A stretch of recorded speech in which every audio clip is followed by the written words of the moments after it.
ராஜாதி ராஜ ராஜ மார்த்தாண்ட ராஜ கம்பீர ராஜ பராக்கிரம ராஜ பராக்கிரம ராஜ வைராக்கிய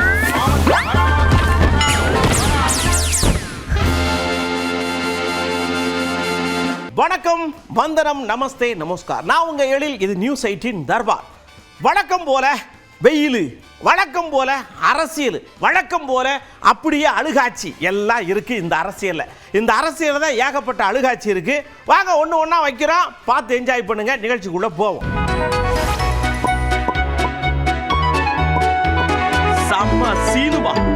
சம சீனுமாக்குள்ள போறோம். தேர்தல் ஆணையம் இந்த வட்டம் பயங்கரமான விஷயங்கள்ல இறங்கி இருக்கு. 100% எப்படியாவது வாக்குப்பதிவை வாங்கிடணும் நாமக்கல்ல பழுனலா விட்டு பண்ணியிருக்காங்க.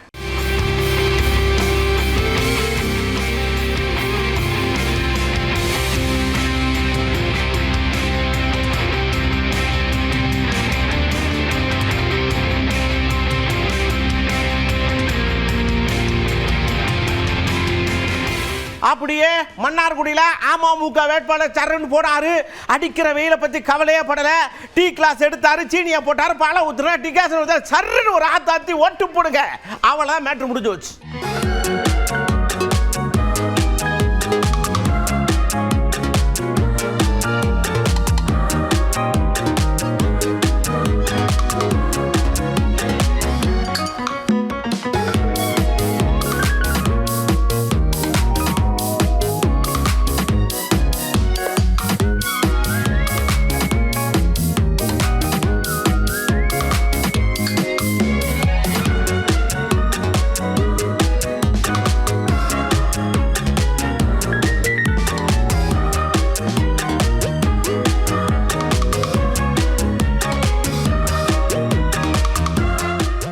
அப்படியே நம்ம விராலிமலையில விஜயபாஸ்கர் ஐயா சர்னு போனாரு.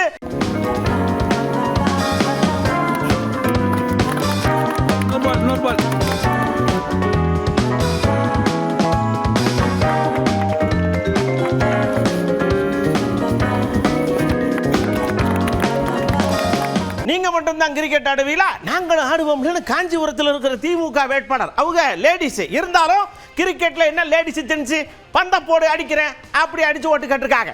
அப்படியே குடுக்குடுன்னு ஓடி டீ கடையில் போய் வடைய டப்பு டப்புன்னு தட்டி உள்ளதுக்கு போட்டு சாப்பிட்டுட்டு ஓட்டு கட்டிருக்காங்க.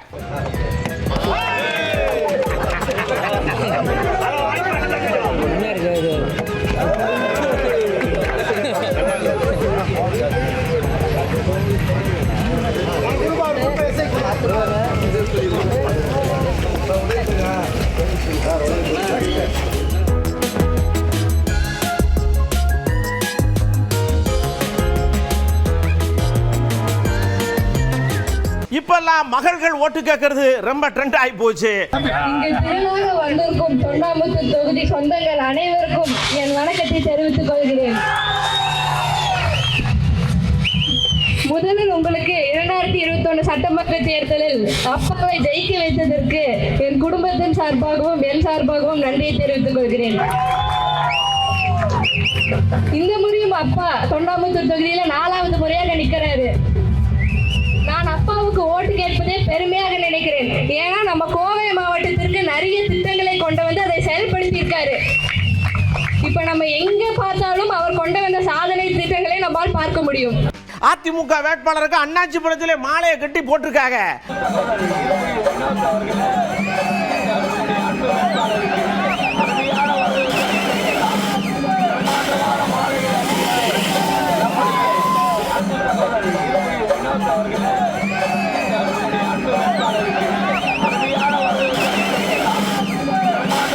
அப்படியே என்ன அம்புட்டு துணி கிடக்க கஸ்டமர்லாம் திட்டுவாங்கல்ல, கொண்டாங்க சொல்லி தண்ணியை தெளிச்சாரு. அயன் பாக்ஸ் எடுத்து சரட்டு அயன் பண்ணி மடிச்சு கொடுத்துட்டாருல வேப்பனப்பள்ளி திமுக வேட்பாளர்.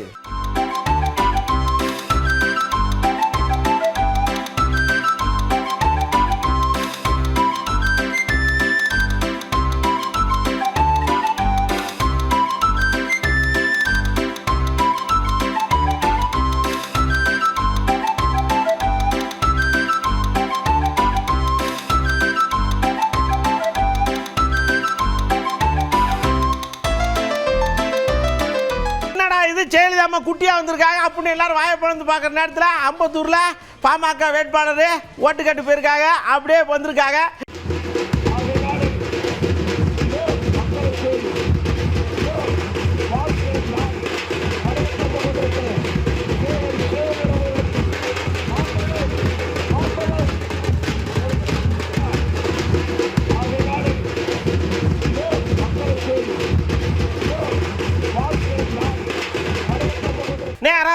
போடுறதுக்கு போனோம். அங்க திமுக வேட்பாளர் பார்த்தாரு, சடக்குன்னு ஆட்டோ டிரைவராகவே மாறினார் யூனிஃபார்மை போட்டு.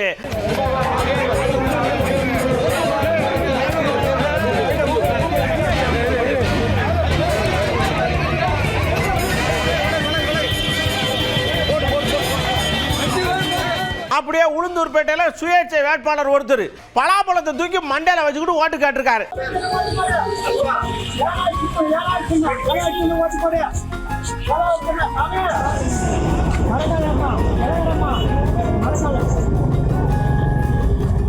நம்ம முதலமைச்சர் மு.க. ஸ்டாலின் ஐயா ஒரு வீடியோ போட்டிருக்காங்க. தீ பரவட்டும்னு சொன்னேன், அது பார்லிமெண்ட் வரை பத்திக்குச்சு.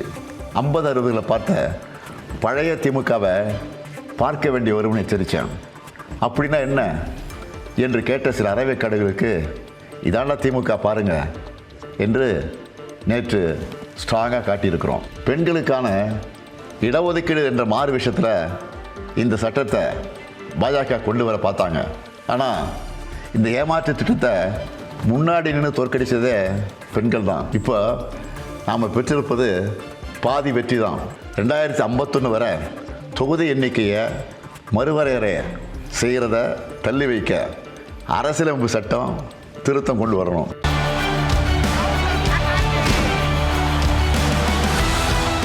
அப்படியே நேராக கவுண்டருக்குள்ள போறோம். செங்கோட்டையன் என்னாச்சு திடீர்னு மனம் திறந்து பேசுற மாதிரி, என்கிட்ட மட்டும் பெட்டி இருந்துச்சுன்னு வச்சுக்கோங்க, அன்னைக்கு நான் தான் சிஎம், என்கிட்ட பெட்டி இல்லை ஒன்று பேசியிருக்காரு. எங்கிட்ட போய் முடியுமோ தெரியல. பழனிசாமி பற்றி சொல்லணும்னா அந்த வாய்ப்பு எனக்கு கிடைச்சது. நானா முதலமைச்சர் அவராங்கிறது ராத்திரி கொஞ்சம் பொட்டி போய் சேர்ந்துருச்சு, முடிஞ்சு போச்சு, எனக்கு கலை முடிஞ்சு போச்சு. பொட்டி என்கிட்ட இருந்தால் நான் தான் முதலமைச்சர். இன்னைக்கு பழனிசாமி வர்றாரு. எப்படி வந்தாருன்னு சொன்னா, நம்முடைய சின்னம்மா சசிகலா என்னிடத்தில் இரவோடு இரவாக பேசினார். என்ன செய்வது என்று கேட்டார். கட்சி உடைந்து விடக்கூடாது, அவரே அனுமதியுங்கள் என்று சொன்னேன். அப்போ வேலுமணி ரூமுக்கு கொண்டு எனக்கு தான் கிடைக்கிட்டு போட்டதில்லை, அவருக்கு வெளியே வரமாட்டார். இந்த அம்மா தோல் கையை போட்டு சொல்றதுக்கு முன்னால திடீர்னு ஒருத்தர் விழுந்தார் கீழே. நான் அப்பதான் அவைத்தலைவர், தடான்னு சேர தள்ளி போட்டேன். யார் அப்போ விழுந்திருக்கான்னு பார்த்தா மலைப்பான் பாட்டு விழுந்து இந்த இருந்து நினைஞ்சு அந்த வர காலை பிடிச்சு விடவே இல்லை. உடப்பாய் பழனிசாமி எந்திரினார். ஆனால் 6 மாத காலத்திற்கு பிறகு அவரை பேசிய பேச்சுக்கள் சாதாரணமானதல்ல. நான் தான் உங்களுக்கு இது அமைச்சரவை பதவி கொடுத்தேன், நீங்க எல்லாம் அரசியல எங்கேயோ கிடக்க வேண்டிய ஆளு. ஒரு காலத்துல நல்ல நண்பராக தான் இருந்தேன், நான் இல்லைன்னு நான் மறுக்கல. நான் இவர் மாதிரி போய் பேச வேண்டிய அவசியம் எனக்கு இல்லை.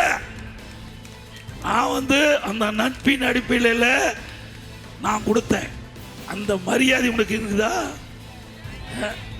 நன்றி மறப்பது நன்றன்று, நன்றே அல்லது அன்றை மறப்பது நன்று 2000 ஆண்டுக்கு முன்னே ஐயன் திருவள்ளுவர் சொல்லிட்டு போனார். இது மாதிரி மனிதர்கள் எல்லாம் மன்னிக்க முடியுமா? கருணாநிதி படம், ஸ்டாலின் படம் சைக்கிள் கொடுக்கறதுல இவர் நாட்டு மக்களுக்கு நன்மை செய்யறவரா? அப்பவே பிடிஎம்க்கு போயிட்டாரு. நான் கண்டுபிடிச்சிட்டேன், நீ திமுகவுடைய உளவாளியா இருப்பதுன்னு கண்டுபிடிச்சாச்சு. என்னைக்கு திரு கருணாநிதி படத்தையும் திரு ஸ்டாலின் படத்தையும் போட்டுட்டு போய் நீ விலையில்லா சைக்கிள் மாணவி கொடுத்தியோ, அப்பவே உன்னுடைய முகத்தை கண்டுபிடித்து விட்டோம்.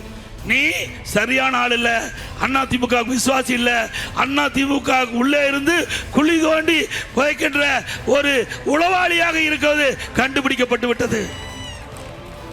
ஆகவேதான் அடிக்கடி ஸ்டாலினை சந்திக்கிறது. சட்டமன்றத்தில் ஒரு வார்த்தை கூட திமுக ஏத்து பேசுறதே கிடையாது. திமுகவை ஆக மனசுக்குள்ள இருக்கிறதெல்லாம் இப்போ கக்கிட்டு இருக்காரு. நல்ல காங்கிரஸ் தலைவர் ராகுல் காந்தி வந்தாரா? வந்த உடனே ஒரே ஒரு விஷயத்தை மட்டும் ஆணித்தரமா சொன்னாரு.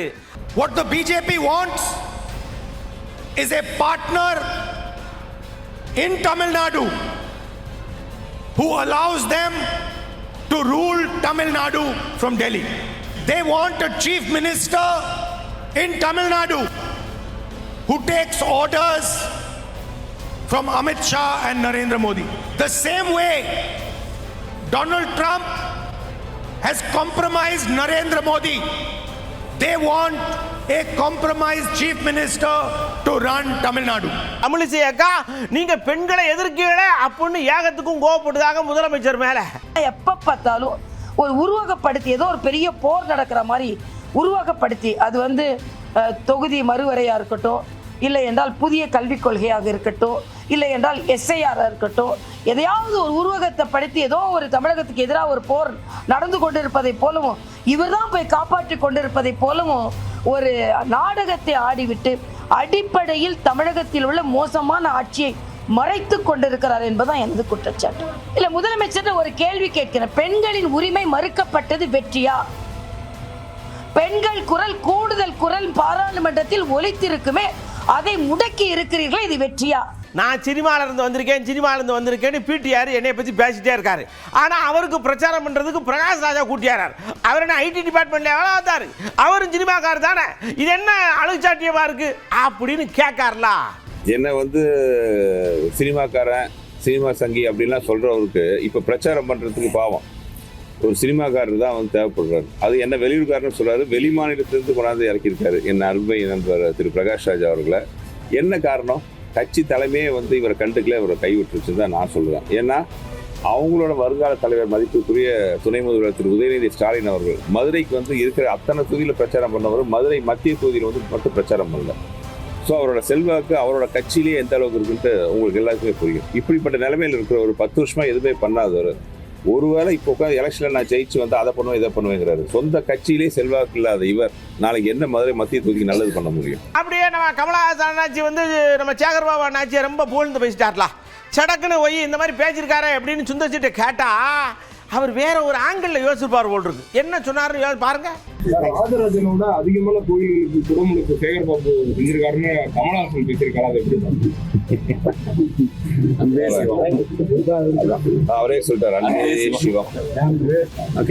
ஐயா, மதுரையில் இவங்க வீட்டுக்காரரு ஜெயிக்க வைக்கணும்னு கூட வாக்கு கேட்க போகல. ஆனால் எனக்காக குஷ்பு ஓடியாந்துருக்கிறத பார்க்கும்போது எனக்கு எவ்வளவு பெருமையாக நெகிழ்ச்சியாக இருக்குது தெரியுமா? அப்படின்னு புலங்காகித அடைகிறது யார் தெரியுமா? வானதி சீனிவாசனக்கா எனக்காக இங்கே களத்தில் இறங்கி பிரச்சாரம் செய்து தாமரையை வெற்றி பெற வைக்க வேண்டும் என்பதற்காக வருகை தந்திருக்கக்கூடிய எண்ணருமை சகோதரி குஷ்பு அவர்கள். அதாவது அவங்க வீட்டுக்காரர் மதுரையில் நிற்கிறார் எலெக்ஷன்ல.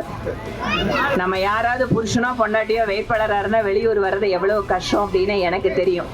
ஆனால் குஷ்பு அம்மாவோட தைரியம் இருக்கு இல்லையா, என்ன நடந்தாலும் பார்த்துக்கலாம் அப்படிங்கிற தைரியம். அதனால தன்னோட அன்பு கணவர் தேர்தலில் வேட்பாளராக நின்றாலும் கூட அன்பு சகோதரிக்கு உடம்பு சரியில்லை, நான் கட்டாயம் உங்களுக்கு பிரச்சாரம் பண்ணுவேன்னு இங்க வந்திருக்காங்க. அவங்களுக்கு உங்களை அத்தனை பேரின் சார்பாக என்னுடைய நன்றியை தெரிவித்துக் கொள்கிறேன். அப்படியே முதலமைச்சர் மேல இப்ப எல்லாருக்கும் கொஞ்சம் காண்டா இருக்கு, எதிர்கட்சிக்காரர்களுக்குலாம். அதுல குறிப்பா நயினார் ஐயா, எப்படி நீங்க இப்படி ஜெயிக்க வைக்க வர்றது போது இப்படி தோக்க வச்சு விட்டீங்களா, என்ன இதெல்லாம் அநியாயமே இல்லையா அப்படின்னு தொகுதி மறுவரை டமார் ஆகி போச்சுலா. அதை பத்தி பீல் பண்ணி தான் டிமார்னு பேசியிருக்காரு. அதாவது நல்ல விஷயங்கள் நாட்டில் நடக்கக்கூடாதுன்னு முதலமைச்சர் அதுதான். அதாவது எல்லாமே மத்திய அரசுடைய திட்டங்கள் மாநில அரசு மூலமாக தான் நடக்கணும். இன்னைக்கு மகளிர்களுக்கு எல்லா மகளிருக்கும் 33% இடஒதுக்கீடு வேணும்னு கேட்டு ஒரு இதை கொண்டு வந்தால் அது எங்களுக்கு ஜனநாயகத்துக்கு எதிரானது, நாடு துண்டாடப்படுகிறது அப்படின்லாம் சொல்கிறாங்க. 1996 இருந்தே தேவகவுடா காலத்துல இருந்தே இந்த பிரச்சனை வந்துட்டு மகளிருக்கு கொடுக்கணும். அப்போ அண்ணா ராமலிங்கனெல்லாம் நாடாளுமன்ற உறுப்பினராக அது இருந்தாங்க. ஆக எந்த திட்டங்கள் கொண்டு வந்தாலும் இப்போ அது எதிர்க்கிறதுங்கிற ஒரு முடிவில் இருக்கலாம். என்ன பாலிசி அப்படிங்கிறது தெரியல. அது எங்களை பொறுத்தவரையிலையும் பிரைம் மினிஸ்டரை பொறுத்தவரையிலையும் தமிழ்நாட்டை நேசிக்கிற ஒரு தலைவராக, தமிழுக்கு முக்கியத்துவம் கொடுக்குற தலைவராக இன்னைக்கு மிகப்பெரிய இந்த கடந்த ஓராண்டில் மட்டும் 10-15 தடவைகள் தேர்தல் பரப்புரைக்கும் பல்வேறு நலத்திட்டங்கள் வழங்குவதற்கும் நிறைவாட்டி வந்திருக்காங்க. ஆனால் முதலமைச்சருக்கு என்ன அதில் இருக்கு அப்படிங்கிறது எங்களுக்கு தெரியல. பாருங்க, பெண்களுக்கு ஒருபொழுதும் திமுக அரசு துரோகம் பண்ணாது, இதுவரைக்கும் பண்ணதில் இனிமேலும் பண்ணாது, காப்பாற்ற தான் செய்யும். நாங்கள் பண்ணது தொகுதி மறுவரையறையை எதிர்த்தது, அதை காலி பண்ணுது. நீங்கள் அப்படியே மடைமாற்றம் பண்ணாதீங்க, நல்லா இல்லை அப்படின்னு எச்சரிக்கை விடுக்காருங்க ஒருத்தர். பெண்களுக்கு இடஒதுக்கீடு கொண்டு வந்தது திராவிட முன்னேற்ற கழகம். எனவே நாங்கள் என்றைக்குமே பெண்களுக்கு துரோகம் செய்யவே மாட்டோம். ஏன்னா பெண் வாக்காளர்கள் தான் எங்களுடைய இன்றைக்கு வாக்கு வங்கி. அந்த வாக்கு வங்கியில் கையை வைப்பதற்காக இப்படி ஒரு சதிச்செயலை அவர்கள் செய்தாலும் கூட தமிழ்நாட்டு மக்கள் நிச்சயமாக பெண்கள் அதை ஏற்றுக்கொள்ள மாட்டார்கள், நம்ப மாட்டார்கள். இதிலே இது அவசரமாக கொண்டு வந்ததின் நோக்கமே தேர்தல் நடக்கிற நேரத்திலே இந்த சட்டத்தை கொண்டு வர வேண்டிய அவசியமே கிடையாது. ஆனால் அவசரமாக கொண்டு வந்ததே இந்த தேர்தல் நடக்கிற மாநிலங்களில் இருக்கக்கூடிய கட்சிகள். அது கேரளாவாக இருந்தால் அது கேரளா முடிஞ்சு போச்சு. தமிழ்நாட்டுக்கு ஏதாவது ஒரு பிரச்சனையை கிளப்பி விடலாமா என்கின்ற கண்ணோட்டத்திலே அவர்கள் கொண்டு வந்திருக்கிறார்கள். எந்த பிரச்சனையும் அவர்கள் கிளப்ப முடியாது. ஏனென்றால் நாங்கள் ஆரம்பத்திலேயே எதிர்த்து குரல் கொடுத்து கருப்பு கொடியேற்றி எல்லாருமே அதை எதிர்க்க வேண்டும். தமிழ்நாட்டு மக்கள் ஒட்டுமொத்தமாக எதிர்க்க வேண்டும். இது தமிழ்நாட்டுக்கு பாதிப்பு என்று குரல் எழுப்பியிருக்கிறோம். எனவே எங்களை தமிழ்நாட்டு மக்களிடமிருந்து எங்களை பிரிக்க முடியாது. அப்படியே நம்ம பாலகிருஷ்ணன் ஐயா இருக்காங்கல்ல சிபிஎம்ல, அவங்க சொல்லிருக்காங்க எழுத்துப்பூர்வமா என்ன இருக்கு, நீங்க நிறைவேற்றி இருக்கிற மசோதாவில் என்ன இருக்கு, அதுதானே நாளைக்கு நீதிமன்றத்தில் நிற்கும், அதுதானே நாளைக்கு நாடு பேசுகிற பொருளாக மாறும். அதாவது என்னன்னா எழுதி வைக்கிறது ஒண்ணு, அதுக்கு நேர் விரோதமா பேசுறது இன்னொன்னு. நான் என்ன கேட்கிறேன், எதிர்கட்சிகள்லாம் என்ன எழுச்சி வாங்கங்களா? நீங்க எழுதி வச்சிருக்கிறதுடைய உண்மை அர்த்தம் என்னன்னு புரிஞ்சுக்க மாட்டாங்களா? எழுதி வைக்கிறத ஒண்ணு வச்சுக்கிட்டு அதுக்கு நேர் விரோதமா வாக்குறுதி ஒண்ணு கொடுத்தா எதை நம்பி ஆதரிப்பது? நம்ம நாட்டாம இருக்கார்ல சரத்குமார், அவர் ஒரு விஷயத்தை கண்டுபிடிச்சு இப்ப சொல்லியிருக்காரு. அதாவதுங்க, மத்தியும் மாநிலமும் ஒன்றாக செயல்பட்டால், அதனால்தான் மோடி தேவர் டபுள் இன்ஜின் இரட்டை குரல் துப்பாக்கி போல சிறப்பாக செயல்பட்டால் நம்ம ஒற்றுமையா இருக்கணுங்க. சமத்துவம் பெற வேண்டும் என்று சொன்னால் ஒற்றுமையா இருக்கணும்னா ஒற்றுமையா இருந்தால் நாடு நல்லா இருக்கும். 2014 பொருளாதார அடிப்படையில் 10வது இடத்துல இருந்தோம். இன்னைக்கு 4வது இடத்துக்கு வந்துட்டோம். யாருக்கு பின்னாடி இருக்கோம்? அமெரிக்கா, சீனா, ஜெர்மனி, இந்தியா வந்துட்டோம். இன்னும் ஓராண்டிலே நாம் 3வது இடத்துக்கு வந்து விடுவோம். காரணம் யார்? பொருளாதார அடிப்படையிலே நாம் உயர்ந்து கொண்டிருக்கின்றோம். பொருளாதார அடிப்படையில் நாம் உயரும் போது நம் மக்கள் உயர்வார்கள். நம் மக்கள் உயரும் போது இளைஞர்கள் உயர்வார்கள் என்ன வேண்டும்.